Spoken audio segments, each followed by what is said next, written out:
I'm an author and a professional dating coach, and I am known for a few books, most notably a book entitled Mode One. Let the women know what you're really thinking. I'm a dating coach now for about a little over 10 years. And yeah, and I just released a new paperback and a new audio book, The Beta Male Revolution: Why Many Men Are Losing Interest in Marriage in Today's Society. Well, that sounds pretty interesting. I wanted to actually get a little bit of background. I know you've been, I guess, uh, I've read some of your posts, and I've been listening to some of the films on YouTube, and basically, I think you have a very interesting history on how you sort of developed your theories and your methods. And I was wondering if you could sort of go over it. I mean, you're basically probably the king of the direct approach, and I wanted to go into some detail about that for guys who aren't familiar with you, and maybe you can give them a little bit of tell them a little bit the story about how you sort of started. I thought it was pretty fascinating. Well, I would say technically, and a lot of my followers know this, technically, the first starting point was the summer after I graduated from high school. I was about to enter into college, my freshman year in college at Indiana University. And a friend of mine, our families are real close, and I had this friend that a lot of times if his parents went home, he would pull out this stash of porno movies for me and my brother to watch. But what was interesting, when you hear porn films, you naturally think a guy would want to watch those, to get turned on and either turned on to masturbate, or if he's with a woman, turned on to have sex. This particular friend, he treated it more as a source of humor material. Like, he would pick out little things in a movie and crack jokes about it, and anything he found just weird or out of the ordinary, he would. Anyway, one of the films he pulled out was this film that GQ magazine actually ranked in their top 10 best adult films of all time at one point. It's called Talk Dirty to Me. And it starred a legendary adult film actor by the name of John Leslie. And he plays this slacker womanizer. He's just this very prolific womanizer. And within the context of the story in the film, his MO was to approach women, and usually within the first few minutes, I say within the first 4 to 5 minutes of the conversation, he would let those women know that he wanted to fuck them. And I was blown away by that. I was like, wow. Because in my real life, I had never seen anybody, typically, most of the guys I hung around, and I would include myself in this category, if we had sex with a woman, we usually had at minimum at least one conversation or one interaction prior to the instance where we would have sex with the woman. But I know myself, I had never approached a woman for the very first time and just start talking about sex that quick.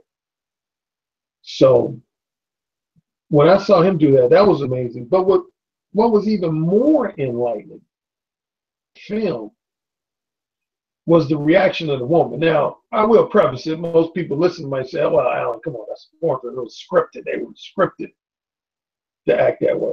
Well, I'll touch on that in a little bit. But the woman initially, there's this opening scene in Talk Dirty to Me where they go to this doctor's office. And Jack, again, played by John Leslie, he starts hitting on this doctor. And she's a very prim, proper, prudish type of woman. And for the first few minutes, she has a very adverse reaction, which again, based on my real life experiences, I would expect her to. But the first thing I noticed about Jack, he remained very cool, calm, collected, even while she was criticizing his behavior and insulting his behavior. He was just looking at her like with this real cocky smirk. And so I took a mental note of that. And skipping over miscellaneous details, he ends up breaking her down.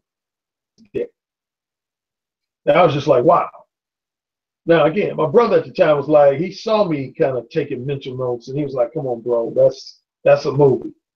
You know, you can't try to emulate a character in a movie because that's scripted, that's fiction.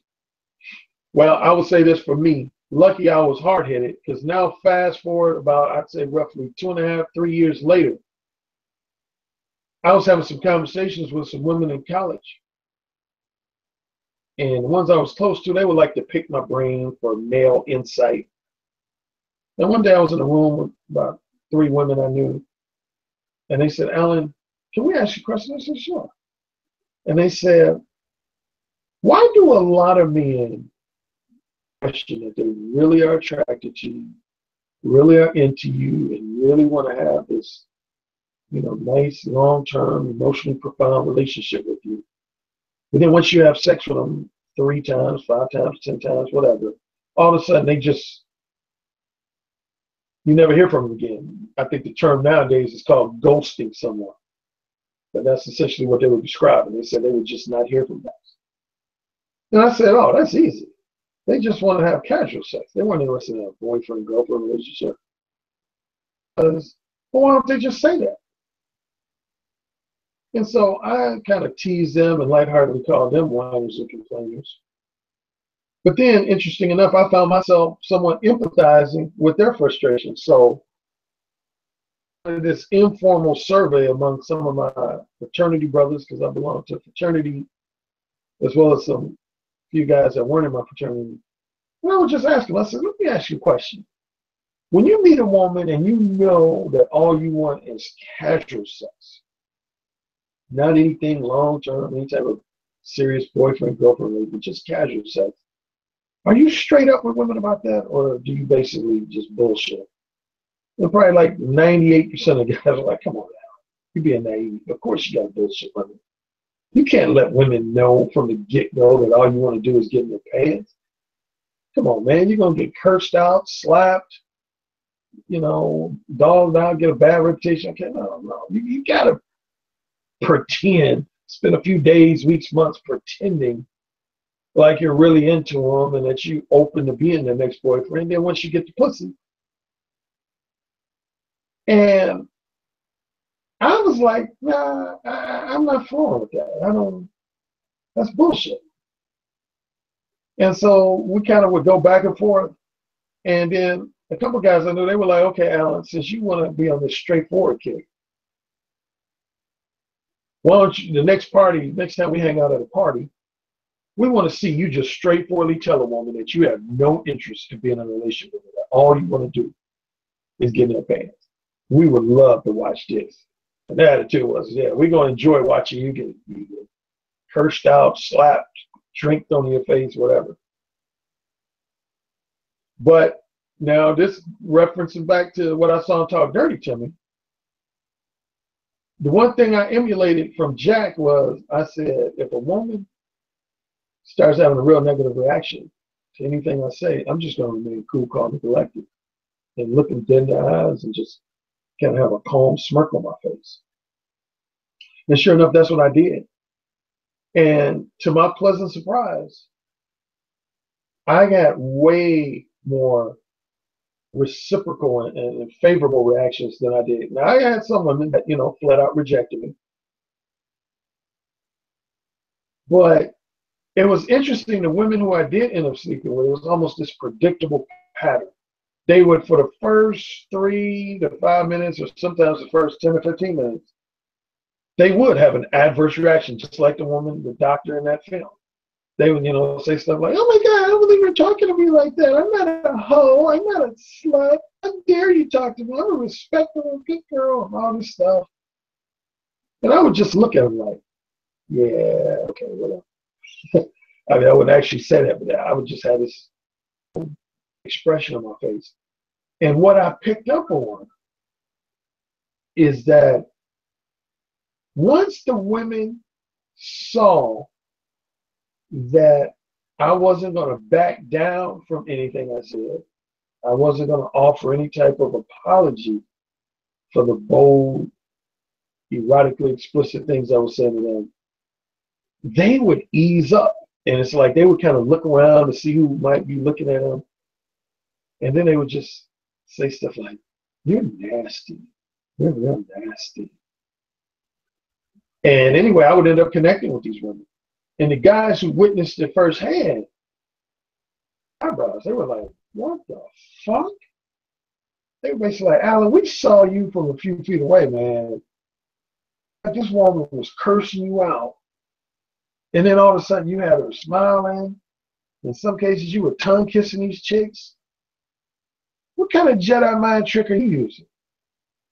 And I said, "Well, I'm just being straightforward." Damn, I guess this straightforward shit works. So I start developing like a reputation among some of my friends on campus. Like when guys would talk about me and other guys, they would say, "Man, you guys know Alan, man? That dude, man. He'll talk to a woman about this dick suck like in the first few minutes of the conversation." I was like, "Get out of here."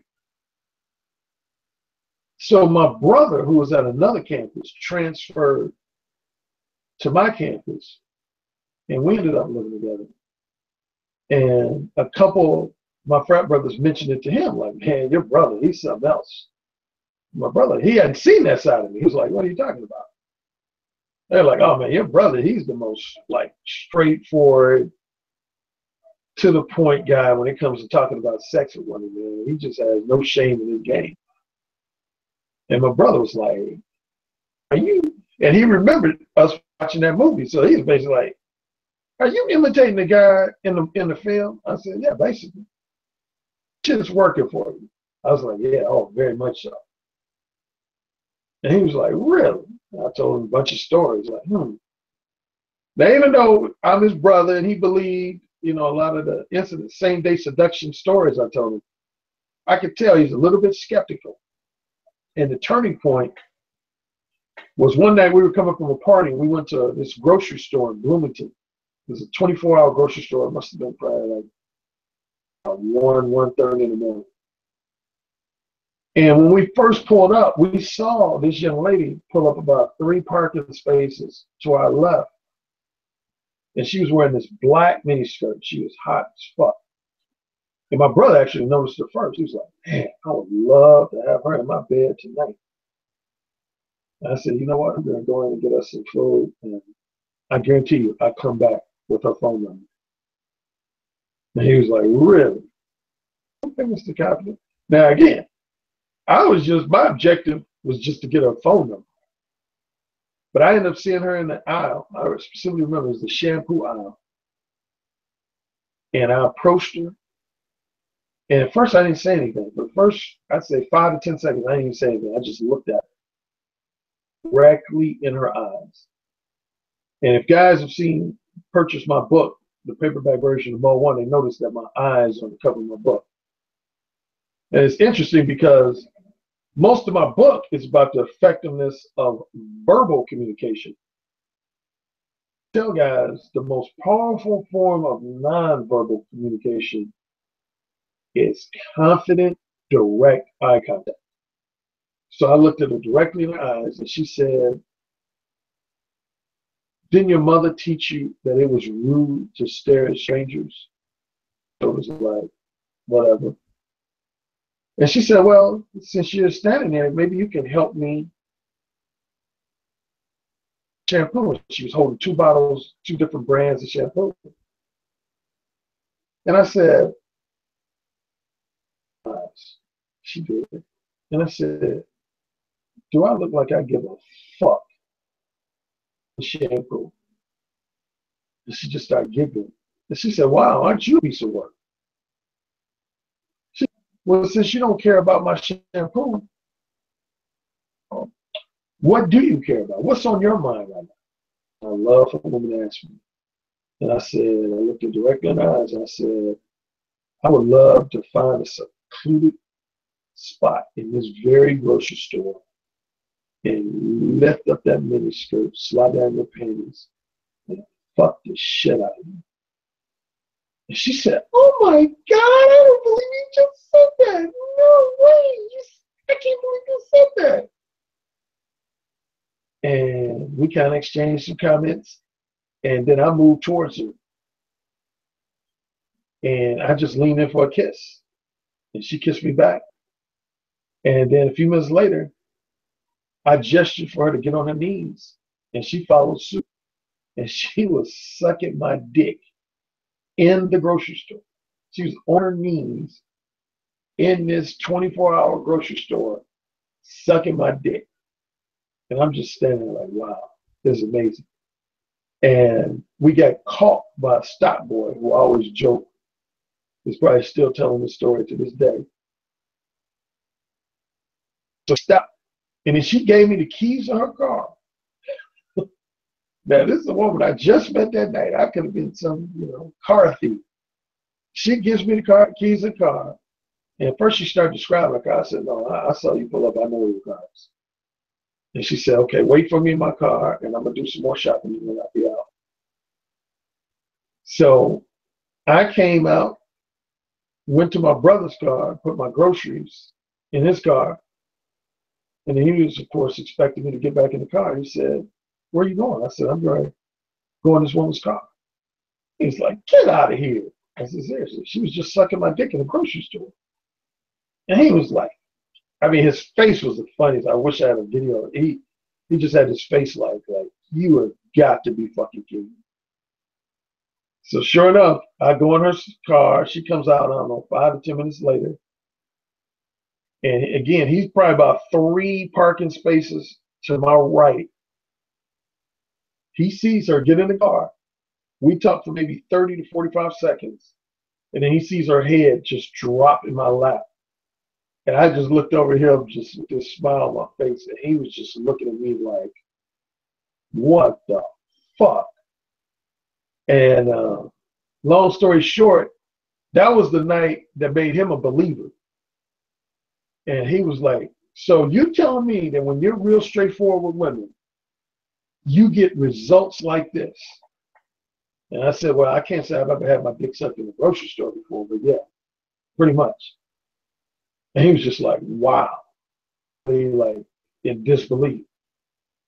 And I always give my brother credit though, because that was back in that was summer of 1986. And this was before I even thought that you could even have a job as a dating coach or anything close to that, seduction guru. In that car, he said, man, first he was like, I want you to help me be as straightforward as you. And then secondly, he said, man, I think you can help other guys with this new straightforward method you're using. And at that time, I was like, man, get out of here. I'm like, I ain't trying to help no other guys get it. I'm just worried about myself. He's like, no, I'm serious, man.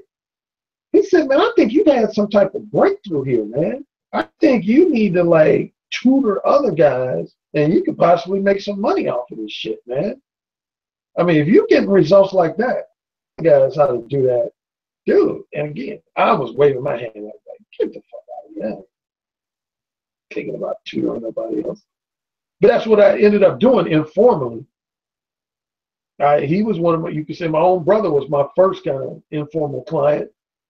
And then a few other close friends. And now fast forward to about the mid-90s. Now I'm living in Los Angeles. My brother was living in San Diego. And the company he was working for, he was a manager. He had a lot of guys working under him.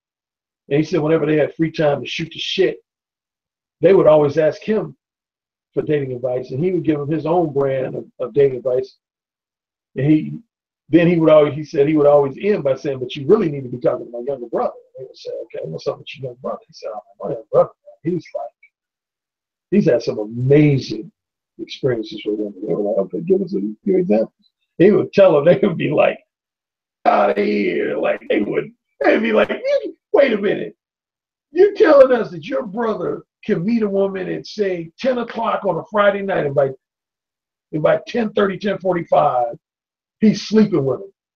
And the brother was like, yeah. He's like, and without them being like sloppy drunk. He's like, oh no, alcohol ain't even involved in the picture. And they were like, get out of here. So he called me and he said, hey man, I need you to put together some kind of like, and I want you to kind of outline your thoughts on what you do, kind of your inner psychology behind what you do, explain it to a fifth grader, include some of your stories, and then send it to me so I can give to these guys. At first I was resistant. It's like, come on, bro, come on, man. Okay. So I created this like 25, 30-page pamphlet called The Mode 1 Principles. And I'm sorry, if you don't mind, let me rewind a second. I skipped over the part where I first started calling it Mode 1, because initially I refer to my behavior as upfront, straightforward behavior. I didn't give it like any type of nickname. And then there was one evening, it was a Thursday evening in October in 1990. I was in my hometown of Gary, Indiana, and I was driving, and it was like on a rainy, like thunderstorm type night. And there's this one intersection where there's this major bus stop. And anytime I would pass a bus stop, I would always look over to see if I might see somebody I know. And I happened this one particular evening, I saw this young lady that I knew was a former student of my mother. My mother used to be a teacher. She was attractive. And so I offered her a ride, and first she looked at me like, I don't know you. And I said, aren't you Mrs. Currie? She said, oh, Mrs. Currie, I love Mrs. Currie. I said, well, I'm her son. She said, oh. I said, yeah, I'll give you a ride home. And so she got in the car, and we started chit-chatting. After, getting just fairly acquainted for the first few minutes, she starts talking about her day and talking about some of, kind of basically gossiping about a couple of her girlfriends. What she was talking about. But the interesting thing is that prior to this evening, most of the time, if I'm in the company of somebody, male or female, they tell me a story about stuff I really don't care about, I would be what I call pleasantly phony and nod my head like, oh, okay, interesting. Basically act like I'm talking about, even though I know I'm not. But this particular night, I just decided I wasn't going to be phony. So first, she was perceptive. She could tell I wasn't really, she said. So she kind of lightheartedly said, I'm getting the impression you're not even really listening to me. You seem like you're in your own world. I kind of had one little angel on my shoulder saying, go ahead, Alan, be pleasantly phony and tell her that you are listening to her. Then I had like a little devil on the other shoulder saying, be real, man. Just be real. Tell her you don't give a fuck about anything she just talked about. So I chose to go with the little devil told me. I said, you know what? I wasn't listening to really shit you said. Like, what? I said, yeah, I ain't really care. You talking about a bunch of gossipy shit. I'm not into gossipy shit. So she said, okay, what's on your mind, Mr. Currie? And she had on these black leggings, look similar to what women wear nowadays to, I guess what they call yoga pants. They're real tight. And I said, I would love to pull over somewhere and slide those leggings down, fuck the shit out of me. And she said, what? What did you just say to me? And I could tell she was expecting me to back down and say, oh, I'm sorry, I didn't mean to say that. I said, you heard me. And then she just got quiet. She didn't criticize me like some previous women had or try to insult me or anything. She just got real quiet.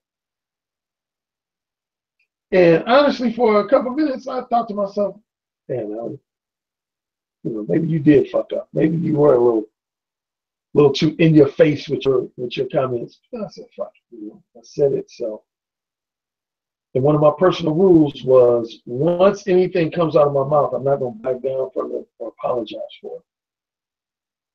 So to my surprise, we got to this one intersection. And near this intersection was a motel with a big parking lot. And she said, you see that motel over there? I said, sure. She said, can we go in that parking lot and just sit and talk? I said, fine. So I pulled into the parking lot. And then she just looked at me. Well, she would look at me, then she would look out the window, then she would look at me. She did this for at least 5 minutes straight, where she just look at me like looking amazing, like, wow, like you're a piece of work type deal. And then she would look out the window. And then she finally said, I'm gonna share some insight about women with you. I said, okay, please do. She said, here's the thing about us women. She said, we know as soon as a guy approaches us in a social setting, and particularly if he starts flirting with us, we know he wants to fuck us. We know right then and there. Most of you men realize it, but we know the minute you start flirting with us in any kind of way, we know you want to fuck us.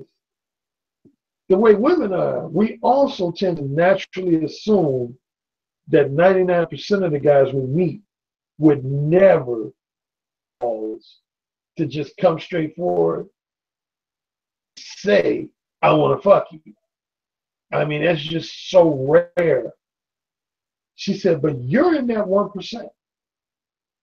You're in that 1%. I said, well, thank you. I like to know that I'm in that 1%. She said, no, really, you are.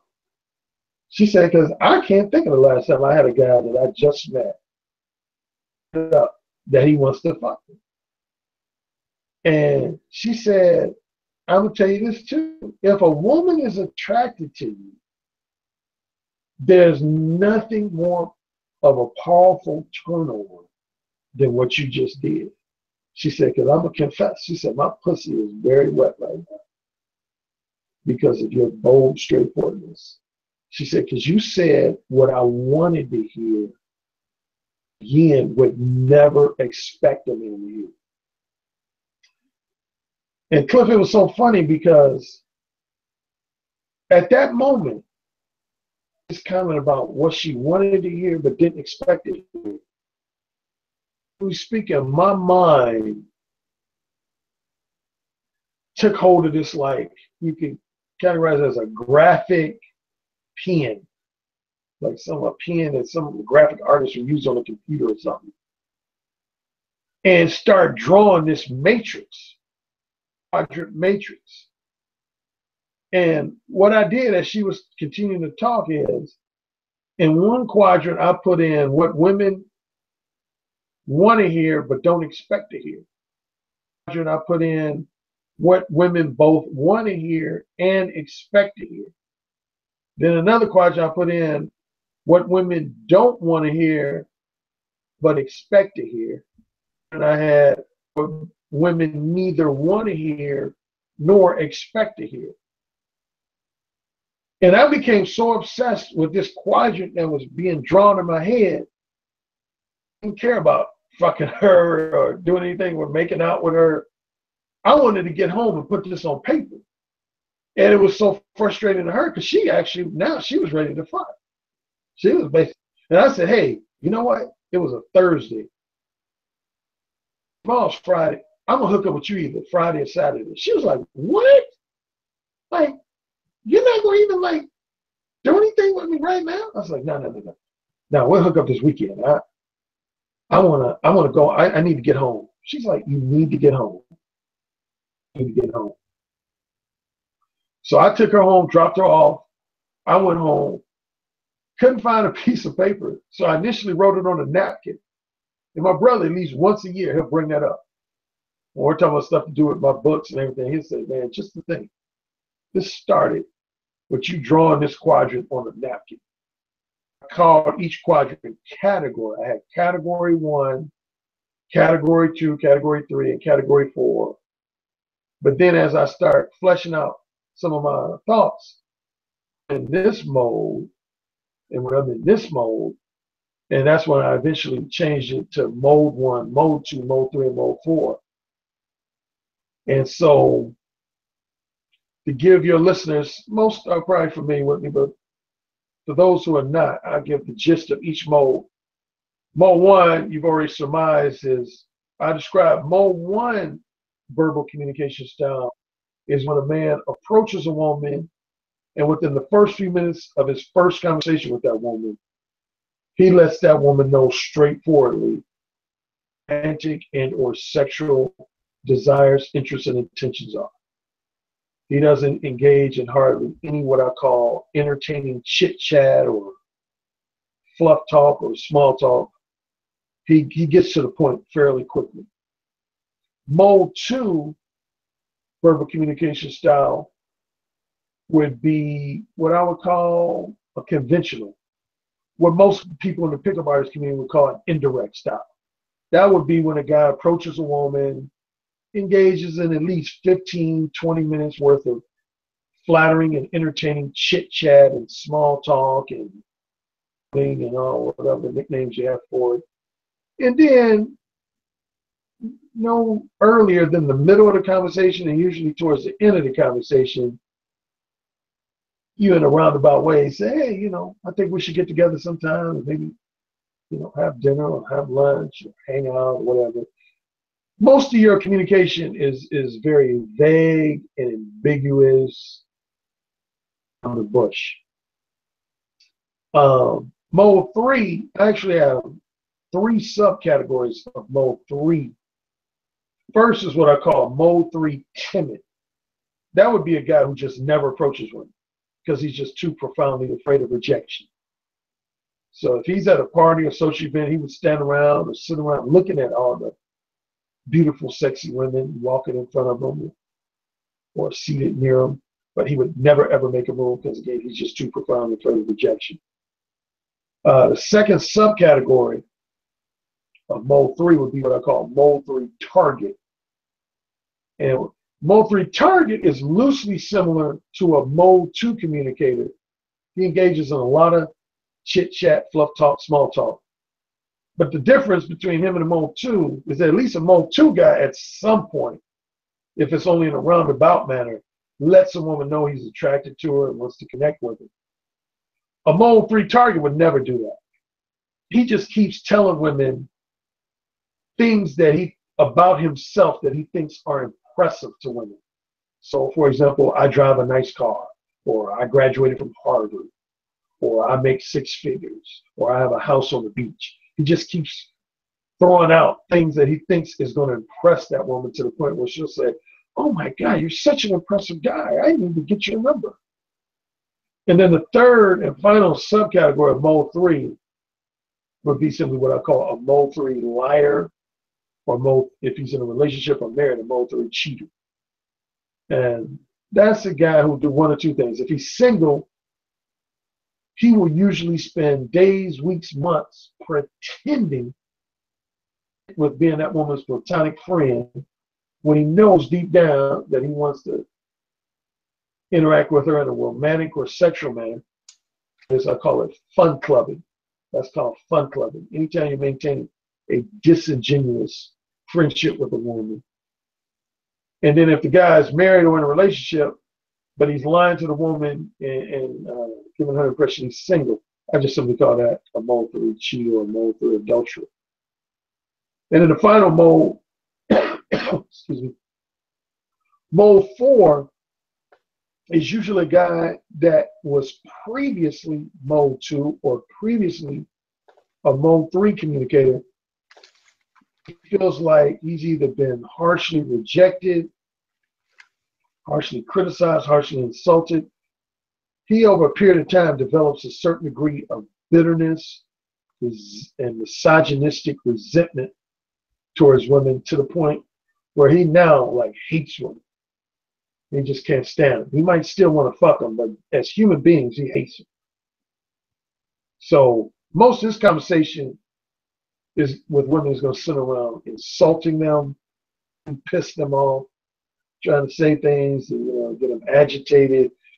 It's just going to be very antagonistic. So now, going back to when my brother and I were both in California to write this pamphlet. So I wrote this pamphlet called The Mode 1 Principles. And he made about 10 copies of it, gave it to about 10 coworkers. And I want to say about 5 or 6 of his coworkers, they immediately dismissed it. They were like, nah, this is too ballsy for me. I would never have the courage to just start talking about sex within the first 3, 4, 5 minutes of my first conversation with a woman. I don't look for that. So they kind of wrote it off. But at least 4 of the guys, they said, okay, I'm going to give this a try. And one guy, you know, he had been striking out with women. And my brother said over the next few weeks, he started hooking up with women like left and right.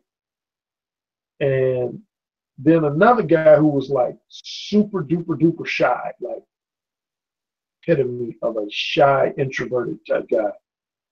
And my brother said, this particular guy just kept asking questions. He was like almost like every other day he'd say, Stephen, that's my brother's name. He said, Stephen, he would ask a question on something to do with the pamphlet, something I said in the pamphlet.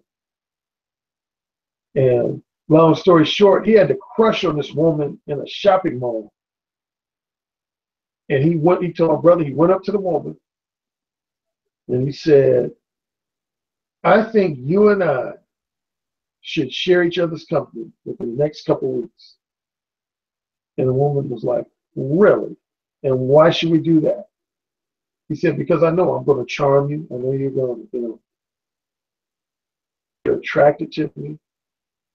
And she said, okay, well, what if I was to give you the opportunity to share my company? What would we do? Would we go out to dinner? You're going to take me to a movie?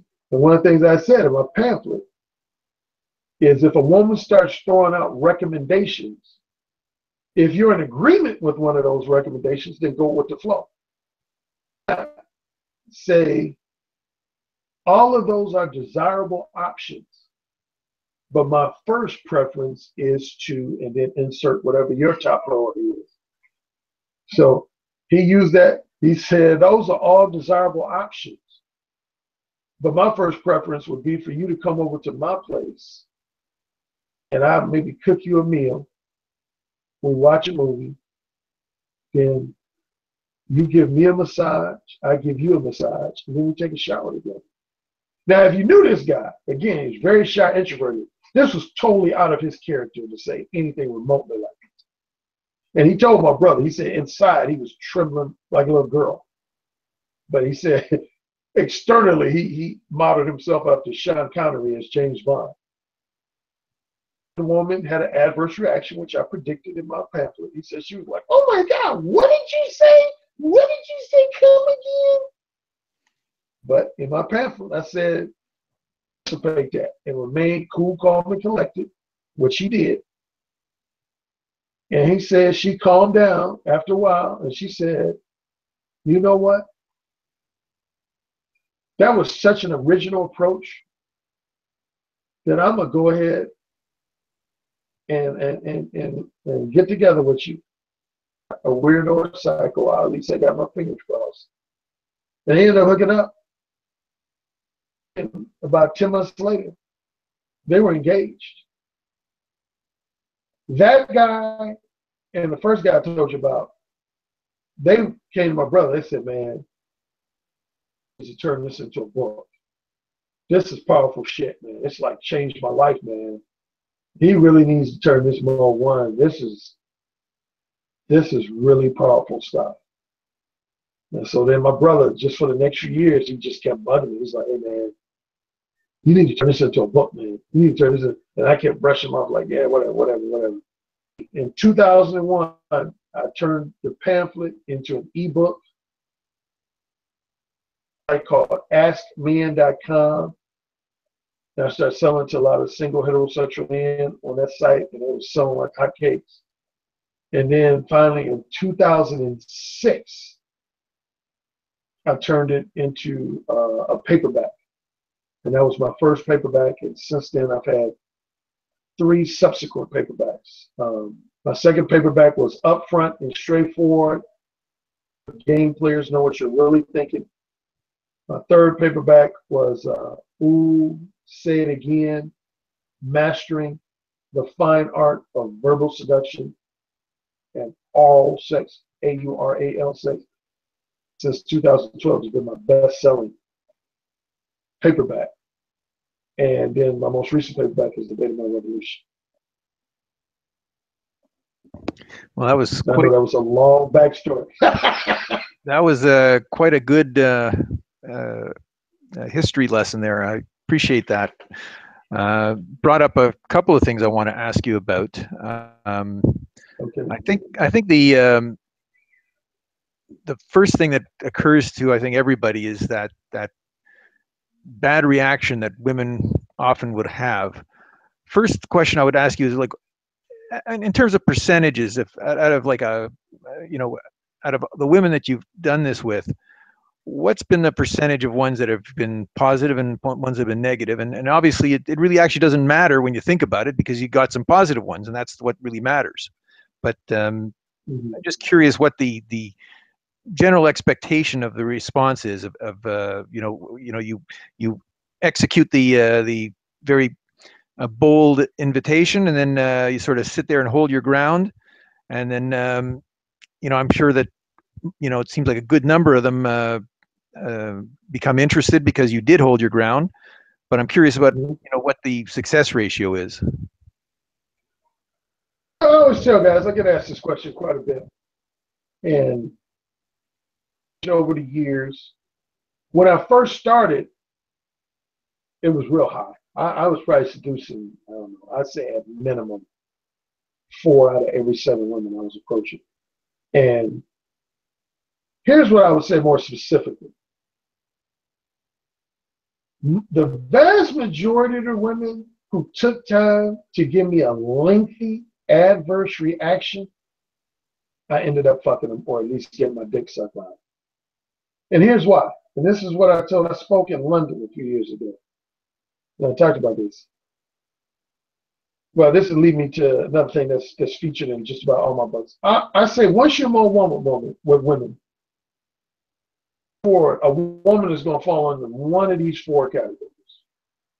One of these 4 categories, no doubt. And that would be a reciprocator, a rejecter, a wholesome pretender, or a manipulative time waster. And I'll give the gist of each one. The reciprocator and rejecter, those are what I tend to categorize in my books as your non-manipulative type women, non-game playing women. They're just kind of the what you see is what you get. And so if you're more one with a reciprocator, she's not going to have an adverse reaction. She's just going to immediately say, shoot, I want you to fuck me. She's going to look to set up a day and time, if not that same day, to hook up with you and fuck. Now, honestly, that's going to be your rarest connection you'll probably have for most guys, but that's going to be the easiest and quickest. The rejecter. I separate myself from a lot of the conventional pickup artists and other dating coaches and seduction gurus. A lot of guys, they tailor most of their teachings on trying to teach men different methods and techniques on how to prevent rejection. I'm almost just the opposite. I tell my followers, quick, straightforward rejection is actually a thing in the long run. Now, obviously, if the choice is between reciprocation and being rejection, all guys want a woman to reciprocate. So that's a given. But if I argue that if a woman is just flat out not attracted to you, not interested in sharing your company, you want to know that as soon as possible. And here's the thing, Cliff, that's been interesting from the time I was in college to this day. Most of the women I met who were genuine rejectors, they didn't have a negative reaction. They didn't like call me names like an asshole or jerk or whatever.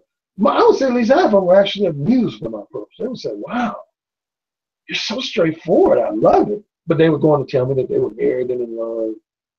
got a boyfriend, love, or they were single, but say they're not into casual sex or whatever other reason.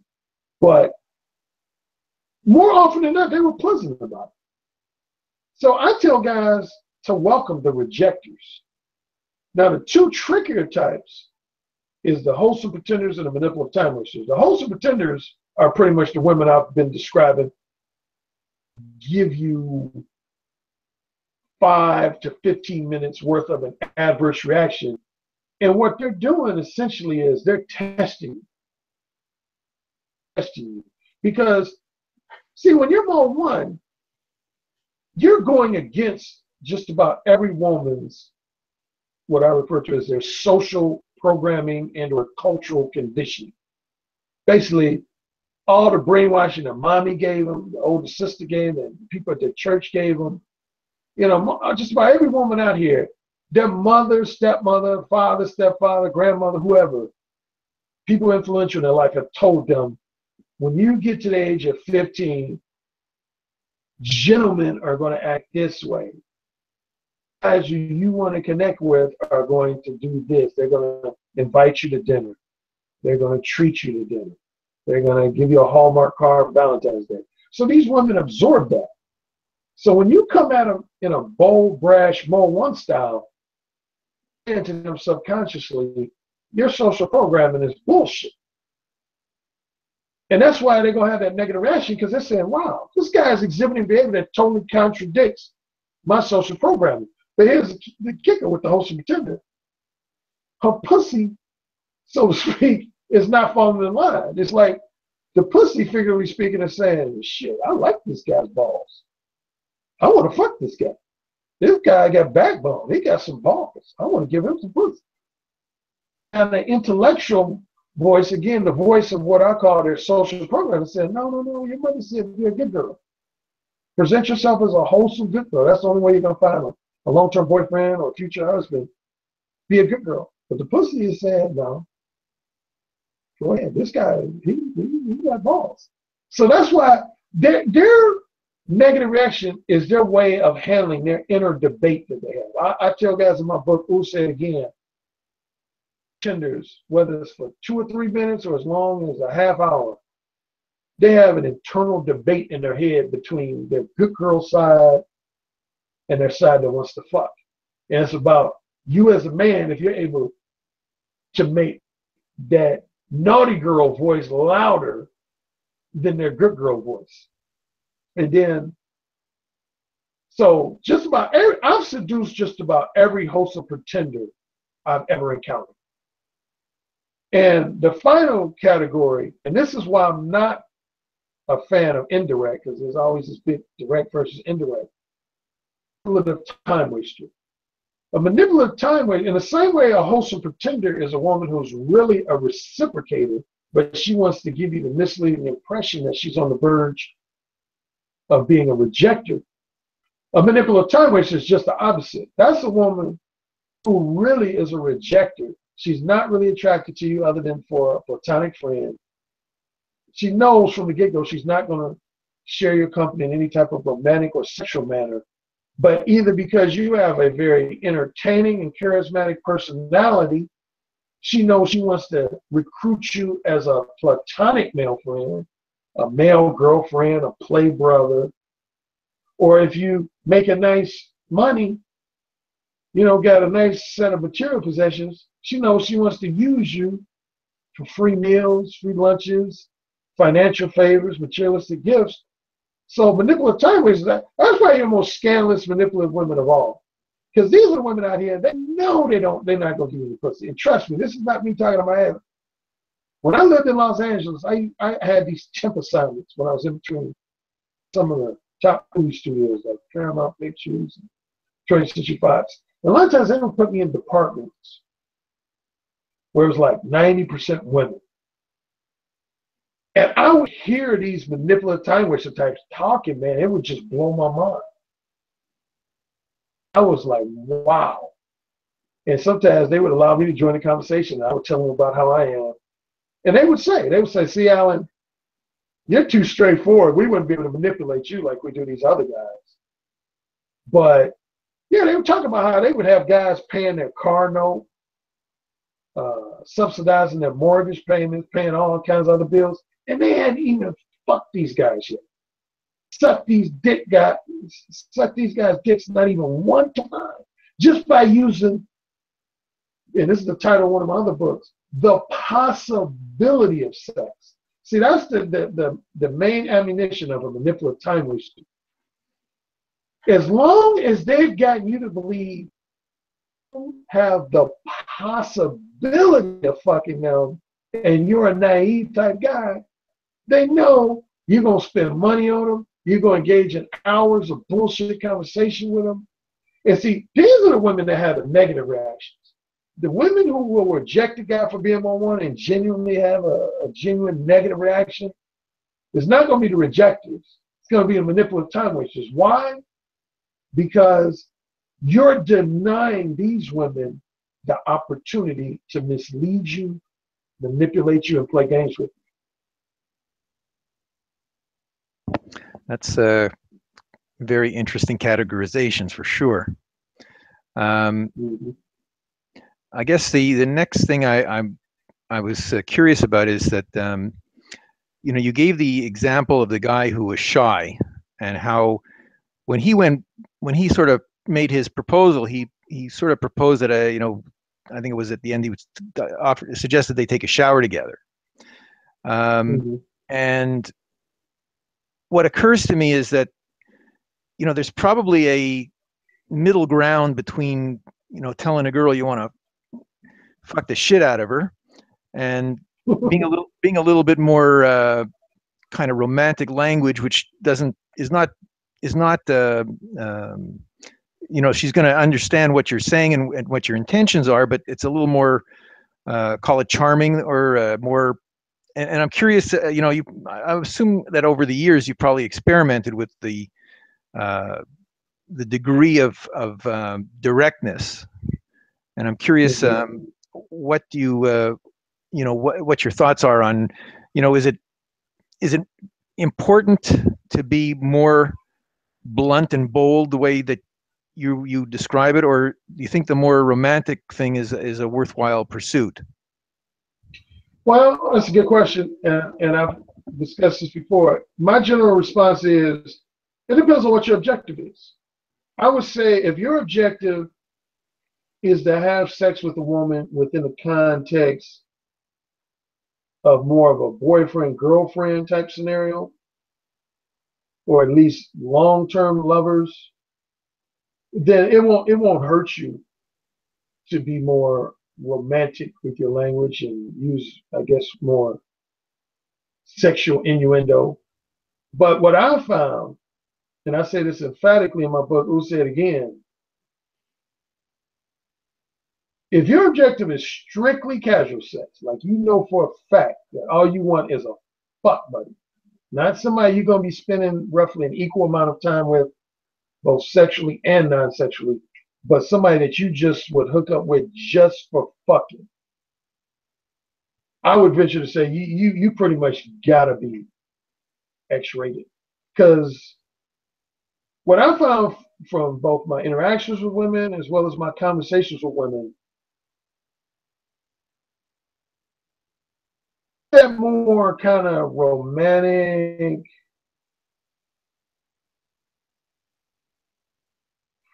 again, sexual innuendo type talk. Okay, a good example was I have this show called The Erotic Conversations.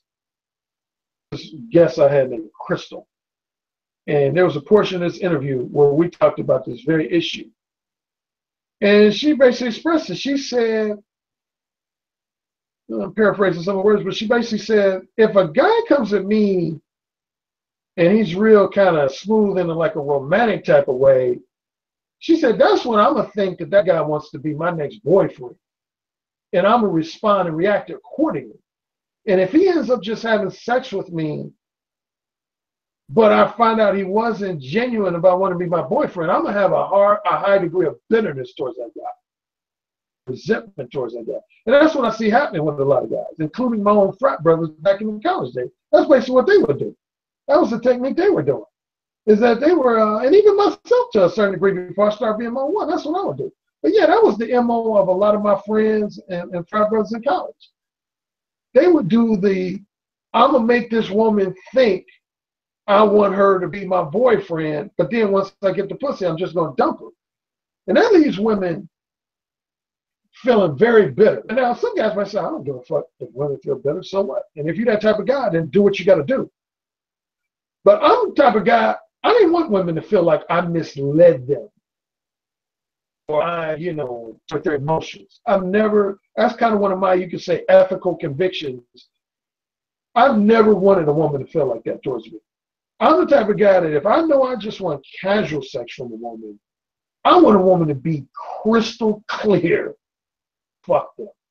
That I ain't trying to go to the movies with them. I ain't trying to go to the museum with them. I'm just strictly, literally trying to fuck them. And women appreciate that.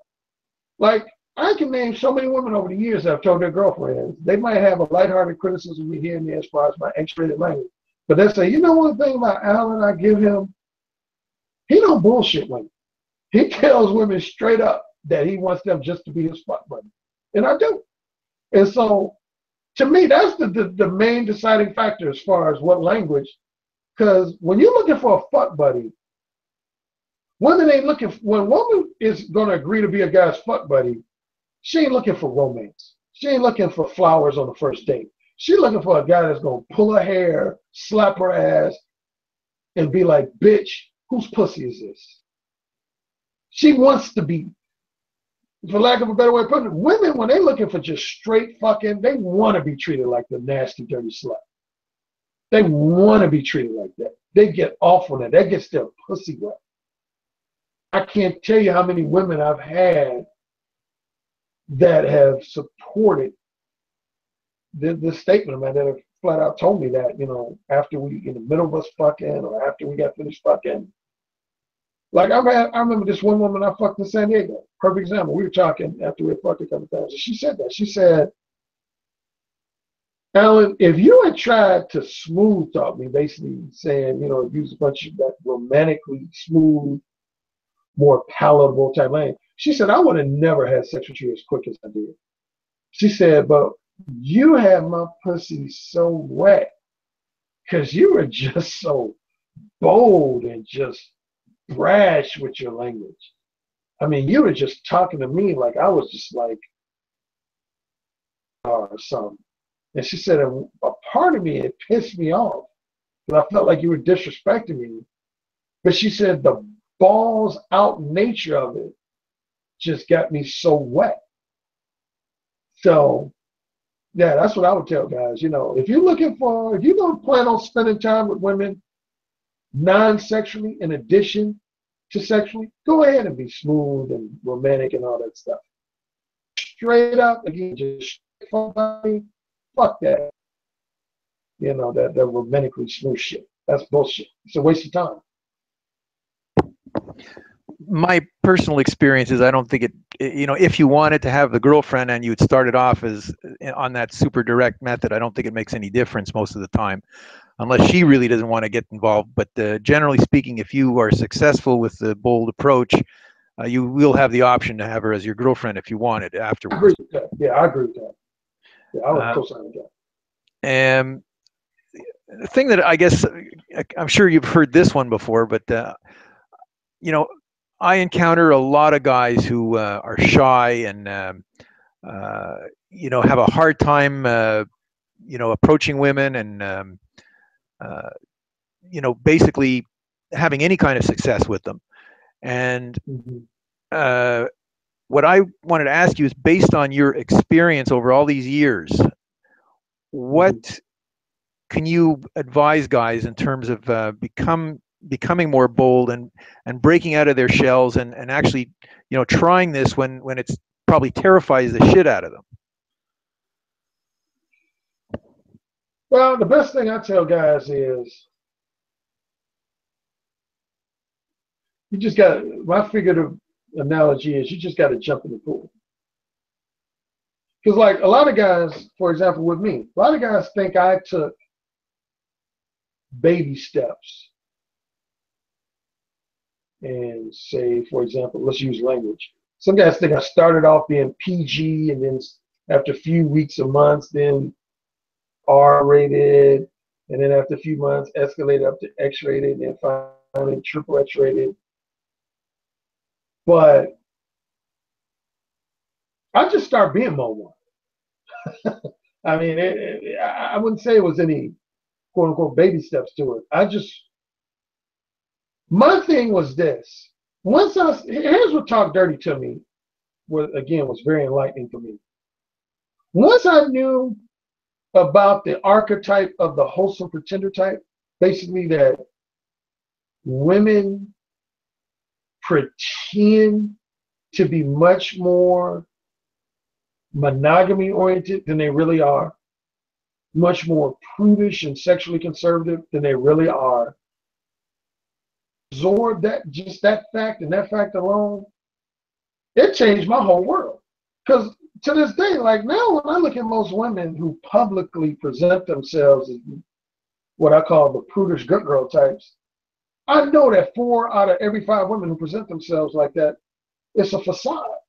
It's like, I use this example in my book, who said again? It's like, imagine you had some friends who you knew loved various forms of junk food, double cheeseburgers, hot French sundaes, whatever. But all of a sudden, they went to some seminar that was about health and fitness. And now let's say you had 10 friends, and they all were acting like they were only into fruits and vegetables and just strictly healthy food. You would know from knowing them for years, you would be like, okay, Fred over there, I know that motherfucker loves pizza. And Cindy Lou over here, I know she loves hot dogs and French fries. So if you wanted to fuck with them, you might just approach Fred and Cindy Lou and say, Fred, you want Pizza Hut? He's like, well, I don't eat that stuff anymore. You're like, really? So you telling me you don't miss a nice big slice with chunks of sausage, nice big slices of pepperoni and melted cheese? You telling me that you don't miss that? And then what you would do is you would look at his face and how he was holding it.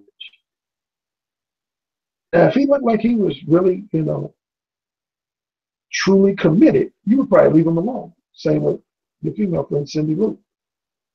But if you saw them starting their tongue come out their mouth and starting to lick their lips, as you talking about that pizza with Cindy Lou, you talking about hot dogs and French fries, you would know that you could break them down and get them to go against their new health kick ways and go back to eating the foods that you know they love.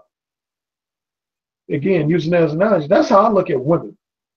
Like, for example, if I'm around a woman that tries to give me the impression that she don't suck dick, I just start talking to her in a very calm manner. Like, so you telling me you don't like a nice hard dick just going in and out your mouth, fucking your mouth. That. Again, if a woman who's a genuine prude, she's going to have different facial reactions and different body language reactions than a wholesome pretender. And see, that's where my coaching comes in, because a lot of novice guys who are new at this, they don't know how to read those congruent versus incongruent facial expression signs and body language signs. But again, thinking about this food, I think that's very relatable for most people. You can tell if you were talking to your friends and trying to tempt them to eat foods that, again, you either knew for a fact that they love, or at minimum, you confidently assume that they love. You would know what to look for. So when I work with guys, the first obstacle I have guys work with, and it's some guys it might be a week's work, other guys it might be a year's work. The single biggest obstacle that prevents most guys from exhibiting mode 1 behavior, most guys are too concerned with what other people think. That is just such a huge obstacle, which I would say for both men and women. But as it relates to what I do, specifically to men, most people, they just care too much about what other people think. And so what the temptation is to exhibit behavior that falls in line with social programming and cultural conditioning. But that's a mistake with most, if not all women, because once a woman knows that you're a guy who's willing to adhere to programming and her brand of cultural conditioning, then she's going to also know or assume that she can influence your behavior down the line. And all she has to do is act like she's going to criticize you harshly or have some type of negative reaction towards anything you do or say to, quote unquote, keep you in line. And you don't ever want a woman to have that attitude. See, that's why women are drawn to the proverbial bad boy. Bad boys, because bad boys, with their words, behavior, and everything else about them, essentially say to women, if not consciously, subconsciously, fuck your social programming. Fuck your culture conditioning. I'm going to be the man who I am. I'm going to act the way I fucking want to act. I'm going to say what I fucking want to say. I don't give a fuck if you don't like it. So what? And on one level, that frustrates women because they know their ability to influence that man's behavior, control his behavior, is going to be diminished. But at the same time, their pussy gets wet because they're like, that's a real man. He got backbone. Whereas a guy who's the proverbial nice guy type, who's always saying all the right things, saying all the things they like you, that are not going to provoke any criticism or negative reactions, that's also both a positive and a negative. The positive is you're never going to get harshly criticized. You're never going to get harshly rejected. But women are going to know that they can pretty much have their way with you. And they, in one degree, to one degree or another, they're going to lose respect for you because of that. I can put him on the shelf and come back to him later. Or I know I have this guy wrapped around my finger. He's no challenge to my ego. I know I can have my way with him. And so whenever it's a choice between the bad boy and the nice guy, particularly if you're talking about casual sex, they're always going to favor the bad boy. Women are always going to favor the bad boy. Now, for long-term relationships, not necessarily. A lot of women like to be in marriages and long-term relationships with a guy who they feel they can maintain a certain degree of control. As a matter of fact, a lot of this, I talk about a lot of this in my new book, The Beta Male Revolution, is that a woman, when it comes to marriage and long-term relationships, they're more likely to gravitate towards a beta male because they want to control the beta male. And they usually know that they can control the beta male. But for casual sex, they're going to gravitate towards the alpha male or the womanizing bad boy type guy. Fuck the shit out of them in an unapologetic manner. Another thing that occurs to me is, like, after you've, I guess, been successful with your direct approach with the, well, how do you, what sort of approach do you take for the, I guess, the next time you're going to see them? Is it, you sort of keep it on the same very casual basis? Like, I'm just curious on how you propose the ongoing situation, if there is going to be one. Well, it depends on the woman. You alluded to one of the scenarios I've experienced, which is there's been at least a few times where I've met a woman and our relationship started off being under the category of, a short-term casual type thing. And then it ended up escalating to more of what I would call, I guess, a boyfriend-girlfriend type scenario. And that's simply because they're into a really long-term relationship with a woman, and a boyfriend-girlfriend type relationship with a woman, is if I'm convinced that I genuinely enjoy this woman's company non-sexually in addition to enjoying her company sexually. And I think I speak for the vast majority of most men. I mean, why would you want to be in a long-term relationship with a woman that you don't enjoy being? Well, even though I know a lot of men some of my old friends that always complain about their wife being a bitch or their girlfriend being a bitch. And my question to them is always, are you one of them? Now, I know it's not as easy to get out of a marriage as it is, say, just boyfriend girlfriend thing, but I'm not going to ever allow myself to be in a long term relationship with a woman that I don't fancy non sexually. As far as the women where it remains casual, I simply let them know what my program is.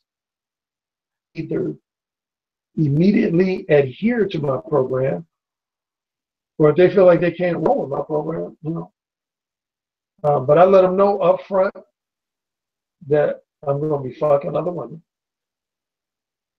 and that I'm not, more than likely, I'm not going to spend hardly any time with them non-sexually. Now, one thing I have to add in, though, that I'm a little different from a lot of guys. In addition to being a men's dating coach, for women and couples, I'm actually BDSM professional dominant cert, which is essentially the male equivalent to a woman being a dominatrix. So all over the country, I have a lot of women who are what I refer to as my BDSM sub. And so not only do I just deal with women sexually, but I literally train women to be obedient and submissive. Matter of fact, this might blow some of your listeners' minds. Men who refer their girlfriends or even their wives to me for training. I train women to be more obedient and more submissive to their current boyfriends, fiancés, or husbands. Aside from me doing that professionally, on a personal level, yeah, I train a lot of women on how to behave towards me.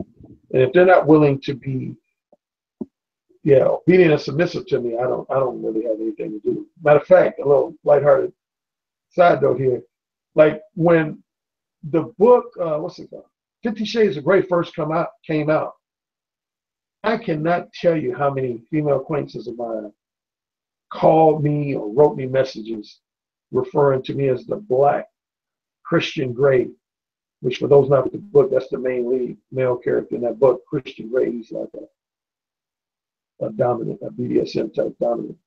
But but I just lay everything out on the line to women. What I pride myself on is there's a number of different ways a man can get laid. Anybody who tries to suggest there's only like one surefire way to get laid is lying to you. There's a number of different ways. It's just a matter of you want to go down. And the one thing I'm against, compared again to a lot of guys, and particularly different pickup artists and other guys, I don't like to get laid by lying to women or blatantly misleading them and manipulating them. I know a lot of guys, they like doing that. If that works for them, more power to them. But again, I said earlier, I don't like for any woman to be able to say, Alan lied to me about this and that, or he misled me to believe he was going to be my boyfriend when he really had no plans, or, I want my shit to just always be on the table, everything just laid out on the table, and either woman says, I'm down for this, or I'm not down for this. That's pretty much the rule here. I sort of promote anything except misleading and lying to people. I don't think that's anything to be proud of. That's really not something you want to teach somebody. So it's not something that I spend any time on. Although there's certainly a lot of guys out there that employ that method because it works sometimes. Now, I guess I'm curious a little bit more about your personal view of relationships. It's I'm curious if you mentioned you'd gotten into some relationships. I don't know if that's your goal or you're in one or how you see them. I know that there's a lot of people these days that view open relationships as being the right way to go because there's a lot of things that come up. For example, I've heard that divorce is almost unheard of in the swingers community.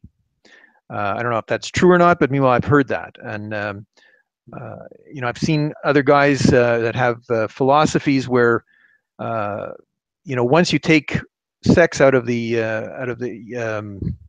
situation where people have to lie about it, makes a huge difference in your relationship. Mhm. So I'm curious about your views on relationships in general, basically. Yeah, well, um, again, this will relate to me plugging my most recent book. The Beta Male Revolution, my latest book. One point I basically make there, I'm trying to get, in a nutshell, well, I'm not going to speak for every country, but in the book, I definitely speak for the United States. The two decades that most profoundly changed the trajectory of dating relationships was the 1960s and 1970s, hands down. Because prior to the 1960s, just about all dating and relationships centered around going out on a few dates with a woman involved. You identify the one woman that you wanted to be your long-term girlfriend, even in most cases more so, your future wife. You went steady. They would call it going steady. And with that girl's father's approval, either the mother and father's approval, and particularly the father's approval, you asked for that woman's hand in marriage, and you got married. It was end of story. And so a lot of women had, number one, strong relationships with their father. The fathers pretty much dictated, particularly in middle class, upper middle class homes, everything the daughter did. Like the daughter, compared to say today's society, a daughter couldn't just date any guy she wanted to date. And she hell sure couldn't just have sex with any guy she just wanted to have sex with. That the guy had to be approved by the father first. But then what happened was, again, without getting too academic and too detailed, is that in layman's terms, women said, we're tired of having our fathers dictate sex lives. We want to be able to do what we want to do. But the problem was they couldn't do what they wanted to do without having a situation where they can at least be financially self-sufficient. So everybody concentrated on the fact that women, the second wave of feminism centered on equal employment opportunities and equal salary earning opportunities, media attention. But what I point out in my book is that the underlying thing is that on a more personal social level is that women would date who they wanted to date and to fuck who they wanted to fuck.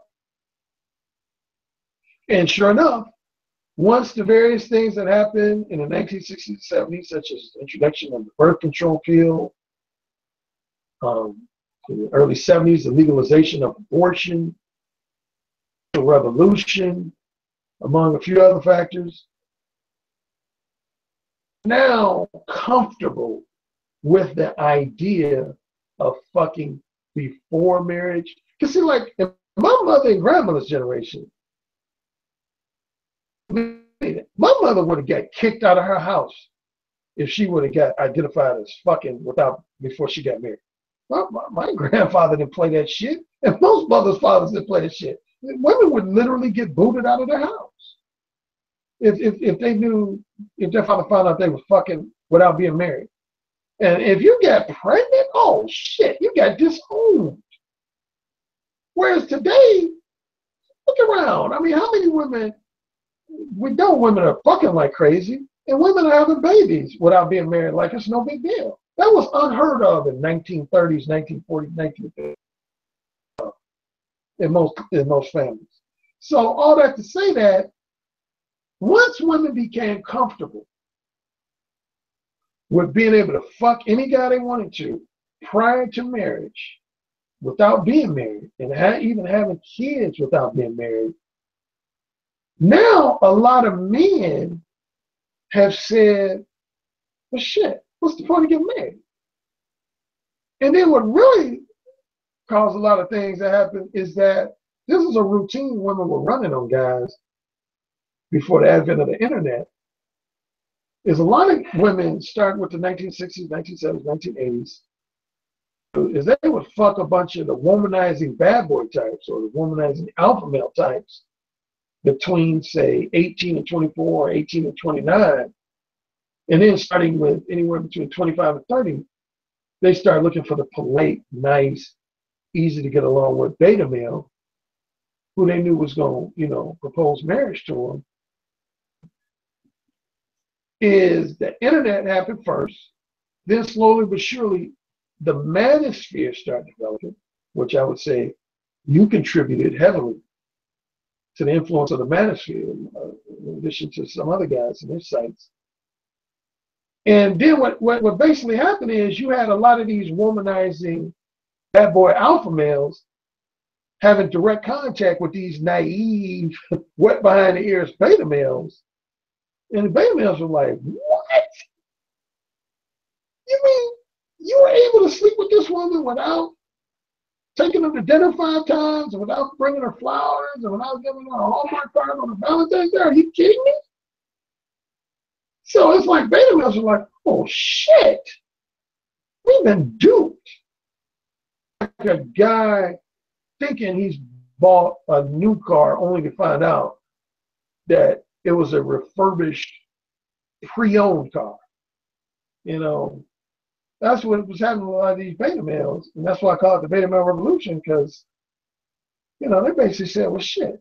So what you have now is a situation where men and women can pretty much pick and choose whatever relationship they want. Marriage is not the one-size-fit-all relationship that it once was, particularly monogamous marriage.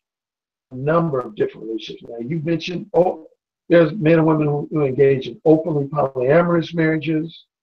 One popular variation of marriage, some married women indulge in what's called a bull arrangement.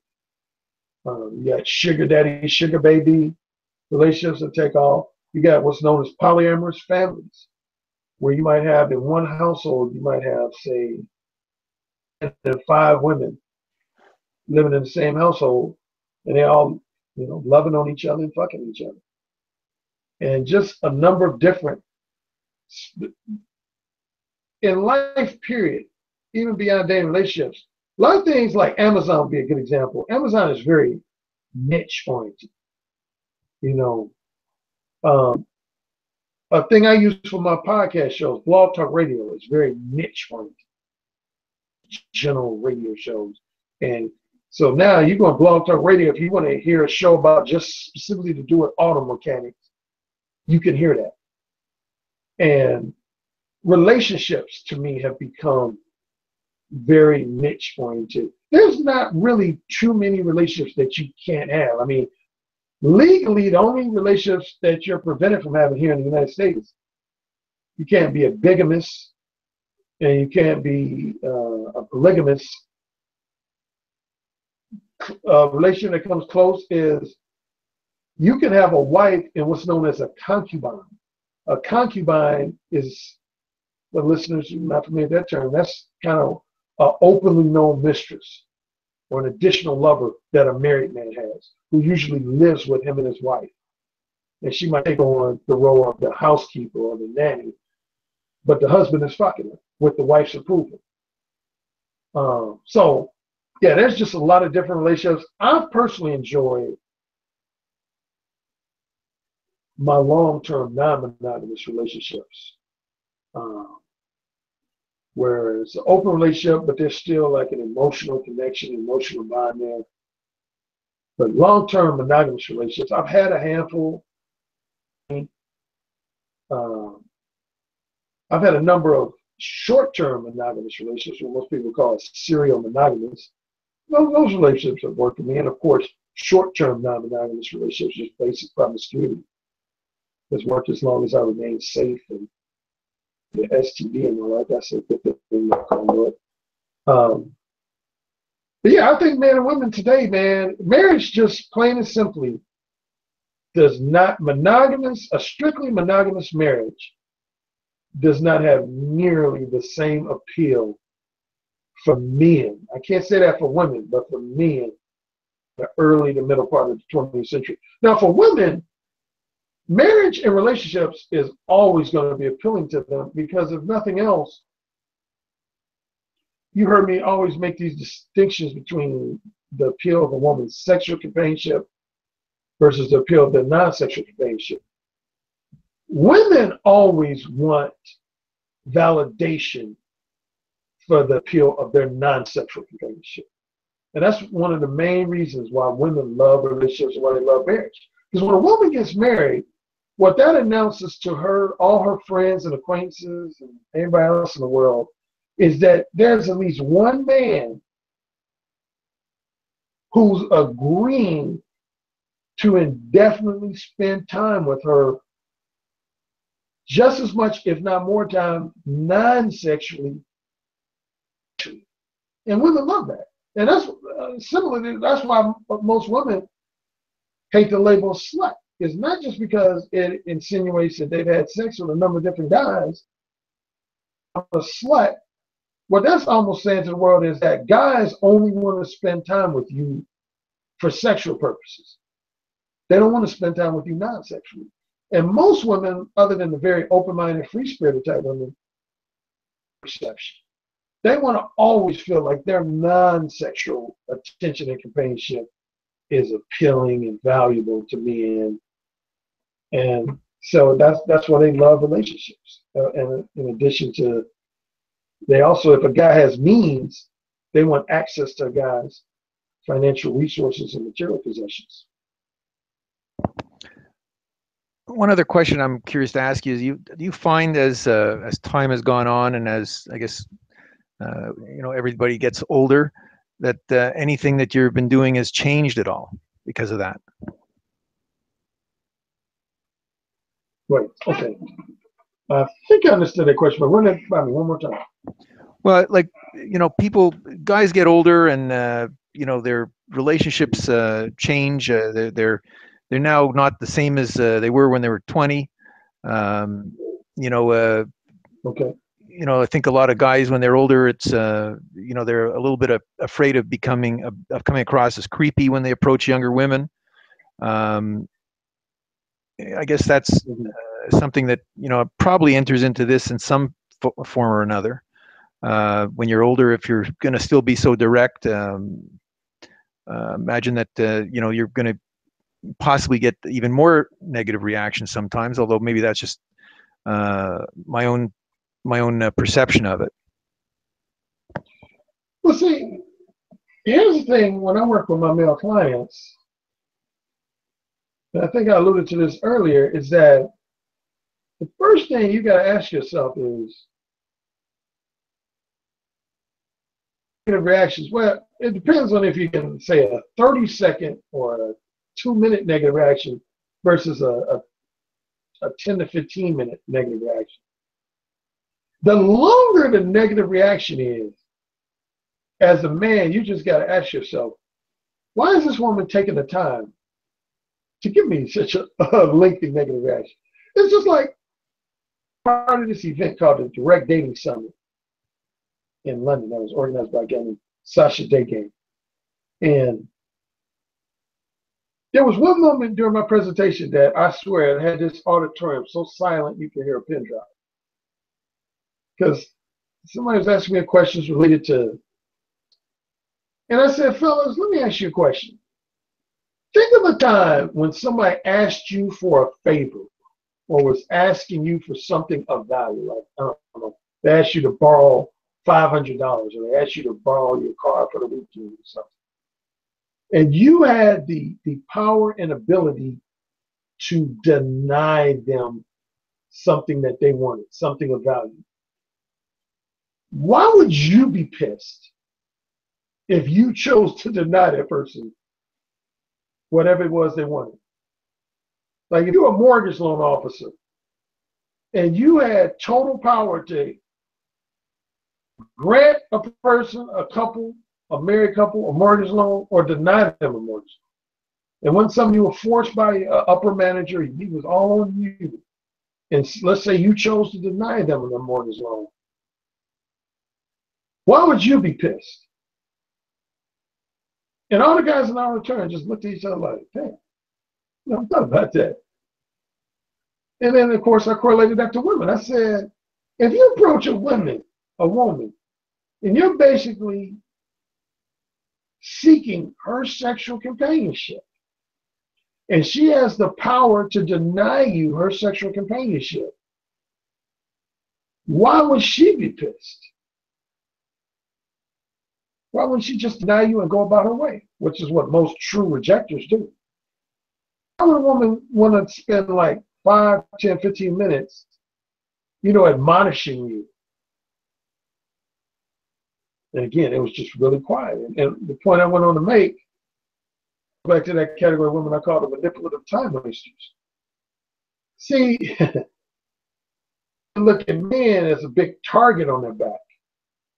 A target for free meals, a target for free music concerts, a target for whatever, someone to help them pay their bills. So when you deny them all those potential free financial favors, free meals and stuff, women become upset over that. And that's where most women's, again, the lengthy negative reactions come from. Is they're mad. Now, in a host of pretenders, it's a feigned negative reaction. It's not genuine. This is more of a test. Host of pretenders, they fake a negative reaction just to see if you're alpha or beta. They want to see how much backbone you got, how much balls you have. I mean, I can't tell you how many were wholesome pretenders where they started off like just giving. I mean, if it was on video, if some of my seductions were on video, I always say it would blow men's minds, because I've had women do everything short of just totally cursing me out. And then 10 minutes later, 20 minutes later, half hour later, whatever, my dick was in that woman's mouth. And a lot of those women, I would ask them specifically, like after we were fucked or after they were sucking my dick, I would ask them, I say, how come you gave me such a negative response? Start talking shit to you. And almost every time they give some variation of the same answer, it relates to the social program. They would say, oh, well, that's because, as women, we're taught to always present ourselves as the good girl type. So I had to let you know that I was worthy of being treated like a good girl, but everything you were saying to me was such a turn on that, I couldn't help but to get turned on, but I also wanted to see what type of guy you were. And once I saw what type of guy you were, I gave in. And if I pressed them on what they mean by the type of guy you were, because women don't like to break that down to guys. They don't like to consciously let guys know, looking to see if you're alpha or beta or bad boy or nice guy. But they are. They are. When you press them on it, they'll tell you. They are. And again, I probably emphasize this ad nauseum in my book, we'll say it again, but women don't want to have casual sex with nice guy types. That's not something that even. That's why you'll notice if a guy does get a woman in bed by being the nice guy or nice, be pissed off later on, and they'll accuse that guy of duping them and lying to them and misleading them. Because most women, if they know up front that a nice guy type is just looking for casual sex, 99.9% chance they're going to reject it. They're going to turn them down because they don't want to have casual sex with a nice guy. So, but yeah, guys got to realize, I guess the simple way of putting it, don't look at all negative reactions on face value. I don't look at hardly any negative reactions by women on face value. Again, going back to that analogy I gave with the food, like if you had the friends with the food type deal, and you had, say, the guy named Fred was pretending like he don't like pizza when you know deep down he does, That's how I look at most women. When they give me negative reactions, I kind of give them a look like, basically like, yeah, I know you're trying to convince me that you're a prudish good girl, but I know better. Expression I have when I look at them, like, I know better. And so That's really great. Maybe you can tell us a little bit about what products you offer, if you're about your coaching, and what can guys find out from you that to learn more about what you have to say and teach them. Okay. My main website for the men is Direct Approach Dating, as one word, directapproachdating.com.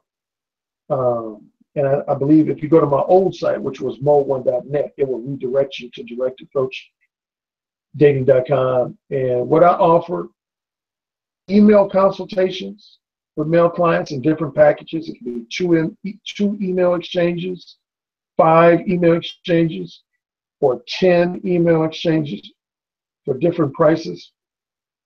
Then the next level up from email consultations, I do Skype and telephone consultations. I do those in segments of 20 minutes, 40 minutes, and an hour. And they range in different prices that are on my site. And then for the really intense coaching, I do one-on-one face-to-face coaching. And I do that in either I have the client, sometimes the client chooses to come to me. I live in the Chicagoland area. So they'll come to Chicago, work with them in Chicago, I travel to whatever city they work in. And the one-on-one face-to-face is usually geared towards, you were asking me questions about the guys who are just total novices, like a guy who might have been historically a very shy, introverted type guy who's had just very little experience with women. Those have been at least 2/3 of my one-on-one face-to-face coaching session clients. And I'm on a lot of stuff across the board, just kind of starting with social skills, one-on-one, general nature of feeling more comfortable and confident interacting with women, and then moving more specifically into the benefits and effectiveness of the Mode 1 communication style. And so, yeah, those are the different consultation and coaching sessions I offer. And then for women and couples, my site is mode1, MODEONE.net /mode1.net/training. And I work with a lot of single women and women in relationships. Typically, I work with 3 types of women. Women who are who feel like they're too alpha, and they realize it's hurt them more than helped them. So I train women to basically become more of a highly feminine, more obedient, submissive type woman. Women who feel like they're self-proclaimed prudes. I work with women to help them get to a point where they become more comfortable, feeling more erotically uninhibited and free-spirited. And then more of the couples. I work with couples who are looking to move from a traditional, conventional monogamous marriage or a monogamous boyfriend-girlfriend relationship, BDSM-oriented relationship or marriage, or a more openly polyamorous marriage or relationship. So I have a lot of clients in that area. But yeah, I've helped a lot of guys. A lot of guys have given me some great testimonials over the years that, number one, first, most basic thing is I help them with approach anxiety for cold approaching. I help men verbally communicate their desires, interests, and intentions to women in a more highly self-assured, unapologetic manner. And a lot of things we talked about in this conversation about just again, overcoming that fear of negative reactions. Once a man overcomes that fear, the fear of harsh, abrupt rejections, and the fear of harsh criticisms, insults, and negative reactions, that's when they're on their way. It's like they'll look at the world totally different. Well, that's really good. I wanted to let everybody listening to this that if you were to go to Alan Rogers' site and you basically buy something from him, whether it's coaching or it's a product or whatever, and you email both of us that you've done so, I will send you in addition a free Cliffs List bonus product, just as a thank you for having found out about Alan Rogers stuff from us here. I think that more or less covers it. I think that we've had a nice long chat, and I really want to thank you very much for your time and for all the great insights that you've shared with us all here. Thank you for this opportunity, Cliff. I've been meeting with you for years. A lot of people in the Russian community swear by you and your site, and I know you always look out for them. You're a champion for these guys who are romantically and sexually frustrated and looking for advice. An honor that you gave me the opportunity to express a lot of my thoughts and philosophies, and I thank you. Well, thanks again, and hopefully we'll do this again soon. So I'm gonna end it now. Thanks a lot. Bye bye. Bye bye.